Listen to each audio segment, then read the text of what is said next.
इस शिक्षा दिवस के शुभ अवसर पर मौलाना आज़ाद जी के कुछ चंद लाइनें पेश करना चाहता हूँ। मौलाना आज़ाद जी की अगर सबसे कोई दुख भरी कहानी थी तो वो थी हमारे मुल्क का विभाजन। हमारे मुल्क को आज़ादी बड़े ही जतन के साथ मिली, लेकिन इस आज़ादी के लिए हमारे देशवासियों को भारी कीमत चुकानी पड़ी। मुल्क को आज़ाद मिलते ही हमारे मुल्क दो हिस्सों में बढ़ गया, भारत और पाकिस्तान। हमारे देश की भाईचारा एकता की सपना चूर चूर हो चुका था। लोग अपनी पूर्वजों की जमीन को छोड़कर हिंदुस्तान से पाकिस्तान, पाकिस्तान से हिंदुस्तान आ जा रहे थे। मौलाना आज़ाद जामे मस्जिद की सीढ़ियों पे खड़े होकर भारत से पाकिस्तान जाने वाले मुसलमानों से पूछा कि आखिर तुम लोग क्यों जा रहे हो और कहाँ जा रहे हो? क्या ये देश तुम्हारा नहीं है? क्या तो तुमने इस देश की क्रांति तुमने अपनी खून से सींची थी? इस देश को अगर बनाया है तो तुमने अपने खून से सींच के बनाया है। अभी भी हमारे मुल्क की इतिहास क्रांति की इतिहास के पन्नों के अभी भी कुछ पन्ने खाली है। हम इस किताब की शीर्षक बन सकते हैं। इस जामे मस्जिद की मीनार को देखो, यह मीनार तुमसे पूछ रही है कि तुम्हें मैंने बनाया है, मैं तुम्हारे लिए हूँ, तुम मुझे छोड़ के कहाँ जा रहे हो? कल इस जमुना नदी को देखो, कल यहाँ पे तुम्हारे कबीले वालों ने वजू किया था, आज तुम इन्हें छोड़ के जा रहे हो। इन शौक हसीनों की अदा और ही कुछ है, और इनकी अदाओं में मजा और ही कुछ है। ये दिल है मगर दिल में बसा और ही कुछ है, दिल आईना है जलवा नुमा और ही कुछ है।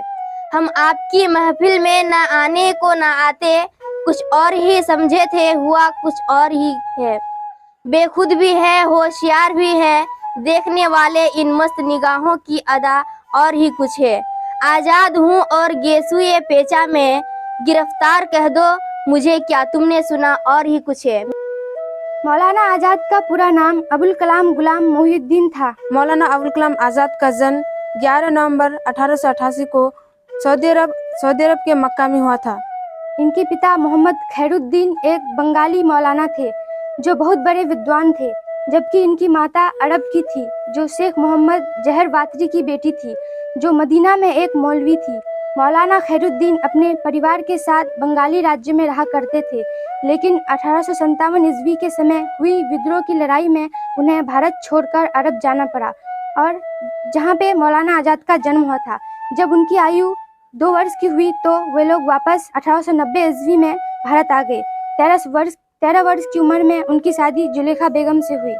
मौलाना अब्दुल कलाम आज़ाद स्वतंत्र भारत के प्रथम शिक्षा मंत्री, राजनेता, मुस्लिम विद्वान, कवि, हिंदू मुस्लिम एकता के समर्थक और एक मजबूत कांग्रेसी नेता के रूप में संपूर्ण भारत में जाने जाते हैं। उन्होंने देश में धार्मिक सद्भाव के लिए काम किया। उन्होंने 1912 में अल हिलाल नामक एक उर्दू अखबार का प्रकाशन प्रारंभ किया। यह अखबार भारत और विदेश में जल्द ही प्रसिद्ध हो गया। उन्होंने 1919 के रॉलेट एक्ट विद्रोह में असहयोग आंदोलन को संगठित करने में सक्रिय भूमिका निभाई। 11 नवंबर को मौलाना अबुल कलाम आज़ाद का जयंती पर हर साल भारत में राष्ट्रीय शिक्षा दिवस के रूप में मनाया जाता है। यह मौलाना अबुल कलाम आज़ाद जी के जन्म दिवस के रूप में मनाया जाता है। वो भारत के एक महान स्वतंत्रता सेनानी थे। वह स्वतंत्र भारत के प्रथम शिक्षा मंत्री थे। उन्होंने भारत में शिक्षा के विकास में महत्वपूर्ण भूमिका निभाई थी। उन्होंने महिला शिक्षा पर भी विशेष जोर दिया था। यह दिवस पहली बार वर्ष 2008 को मनाया गया था।